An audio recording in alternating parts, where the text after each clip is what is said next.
हमारे साथ हमारे पॉलिटिकल एडिटर देवेंद्र पराशर जुड़े हुए हैं। देवेंद्र जी, लगातार कहा जा रहा था कि जम्मू कश्मीर में जो इलेक्शन है वो कई फेज में हो सकता है, इस तरह की खबरें आ रही थी। आतंक के साए में 3 चरणों में चुनाव, ये वाकई में हमारा कॉन्फिडेंस और हमारी इंटेल पर भरोसा जताता है। वो एक चैलेंज ज़रूर रहेगा फोर्स मूवमेंट के लिहाज से। नंबर्स तो उतने ही रहेंगे, लेकिन वो मूवमेंट के लिहाज से थोड़ा लॉजिस्टिकली थोड़ा एक चैलेंज रहता है। लेकिन चुनाव आयोग ने पिछले लोकसभा चुनाव के बाद ये माना था कि इतने लंबे फेज में चुनाव कराना वो एक समस्या रही, और आगे चुनाव आयोग की ये कोशिश रहेगी कि जब भी चुनाव कराए जाएँ फेजेस को कम से कम शॉर्ट स्पेन टाइम में किया जाए। और उस लिहाज से चुनाव आयोग ने आज 5 की बजाय 3 फेज में, 5 की बजाय इस लिहाज से मैं कह रहा हूँ जैसे पिछले लोकसभा चुनाव 5 फेजेज में, 2014 का जम्मू कश्मीर का विधानसभा चुनाव वो भी 5 फेज में हुआ था। तो ऐसे में माना जा रहा था कि 4 या 5 फेज में शायद हो सकता है, लेकिन चुनाव आयोग ने उसे कम किया और 3 फेज में कराना वाकई एक चैलेंज होगा। लेकिन हमारे फोर्सेस एकदम से तैयार है, एस्टेब्लिशमेंट तैयार है, तंत्र तैयार है। चाहे जम्मू कश्मीर के तंत्र की बात कर लें या केंद्रीय गृह मंत्रालय की बात कर लें। चुनाव आयोग से जब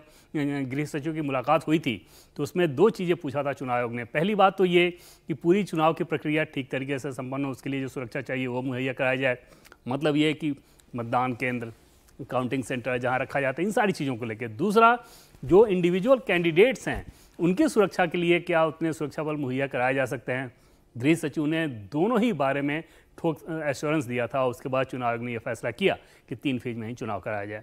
बिल्कुल, और अब जरा चुनाव के पहलुओं को भी समझ लेते हैं। यहाँ पर काफी शोरगुल हो रहा था देवेंद्र के जम्मू कश्मीर के अंदर चुनाव कब कराए जाएंगे, सुप्रीम कोर्ट ने भी निर्देश दे दिया था। तो अब चुनाव हो रहे हैं तो बहुत कुछ साख है मुफ्ती और अब्दुल्ला परिवार के लिए, क्योंकि लोकसभा चुनावों में जो उनका वोट परसेंटेज रहा हो या सीटें रही हो, बहुत कुछ अच्छे संकेत नहीं दे रहा है। आपको हैरानी होगी इस बात को जान के कि आज भी जब रिपोर्ट किया जा रहा था कि आज प्रेस कॉन्फ्रेंस हो रहा है जम्मू कश्मीर के चुनाव की तारीखों के ऐलान के लिए, तो जम्मू कश्मीर के जो दल हैं उनके प्रमुख नेताओं को भी ये भरोसा नहीं था कि आज जम्मू कश्मीर के चुनाव की तारीखों का ऐलान कर दिया जाएगा।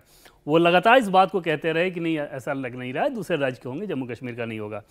तो ऐसे में आप समझ सकती हैं कि अविश्वास कितना ज़्यादा है उनके अंदर, और उनके लिए भी एक राहत भरी चीज़ है कि जम्मू कश्मीर के चुनाव की तारीखों का ऐलान हो गया। दूसरे फैक्टर की बात करें तो निश्चित तौर पे अभी की स्थिति में अगर आपको नज़र आएगा तो जम्मू कश्मीर में जो दल हैं उसमें एनसी ज़्यादा मजबूत स्थिति में नज़र आ रही है। पीडीपी के सामने चैलेंजेस बहुत ज़्यादा हैं। लोकसभा चुनाव में भी आपने देखा 2 सीटें BJP, 2 seat NC, 1 independent, PDP का खाता भी नहीं खुला। तो वहाँ पर पीडीपी के सामने चैलेंज बहुत ज़्यादा। अब देखने वाली बात सिर्फ ये है, क्या पीडीपी इनिशिएटिव लेके एनसी और कांग्रेस के साथ गठबंधन में आना चाहेगी या नहीं। लेकिन यहाँ मुफ्ती की सोच और राजनीति जिस तरह से एक अलगाववादी सोच के तौर पर, एक हार्डलाइनर के तौर पर वो पेश आती रही। अब्दुल्ला परिवार में हमने देखा कि वो एक बीच का रास्ता भी पैसेज अपनाते रहते हैं। तो मुफ्ती की राजनीति का अगर यहाँ पर जिस तरह से लोकसभा चुनाव में 0 पर सिमट कर रह गई थी, तो क्या आपको लग रहा है कि घाटी में अब एक अंत की ओर जा रही है? निश्चित तौर पर बहुत ख़राब दौर से गुजर रही है राजनीतिक तौर पर अगर देखा जाए तो। लेकिन हमें ये बताया जाता है और बातचीत करके ये बात समझ में आती है कि शायद उनको इस ग्राउंड रियलिटी का बहुत ज़्यादा एहसास नहीं है।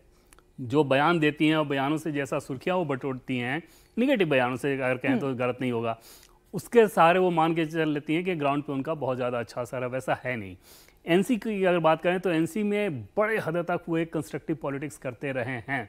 और एनसी के इतिहास को अगर आप उठा के देखें तो जम्मू कश्मीर में आतंकवाद के शिकार में बीजेपी से अगर तुलना करके आप देखें तो बीजेपी के नेताओं की तुलना में ज़्यादा शिकार एनसी के नेता रहे हैं आतंकवाद के। तो उनके पास एक लिगेसी है और उस लिगेसी को वो लगातार आगे बढ़ाने की कोशिश करते हैं। कांग्रेस पार्टी के साथ जब वो गठबंधन में आते हैं तो जम्मू रीजन में जहां वो कमज़ोर स्थिति में होते हैं, कांग्रेस पार्टी के साथ अगर गठबंधन करके लड़ेंगे तो वहां पे भी कई सीटों पे उनकी स्थिति अच्छी रहेगी। देवेंद्र, एक चीज और समझनी होगी कि धारा 370 एक मुद्दा होगा, इसमें कोई दो राय नहीं है।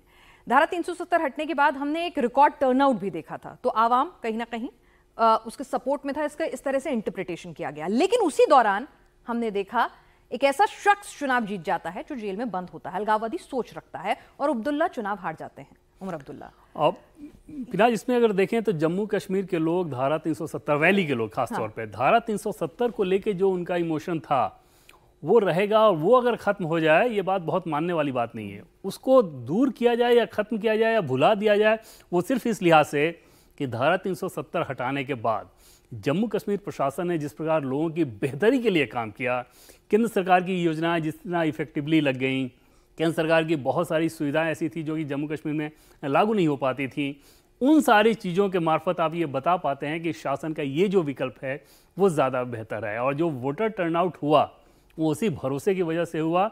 जैसे अनंतनाग शोपिया में मैं जब गया था तो वहाँ पे लोगों से बातचीत की तो उनका ये कहना था कि पहले जब हम लोग आते थे तो पूरे साल भर में डीसी का गेट नहीं खुलता था कि हम जाके मिल सकें, और आज यही डीसी हमारे इलाके में आके हमसे पूछते हैं कि आपके क्षेत्र में समस्या क्या है, जो दैनिक समस्याएं होती हैं।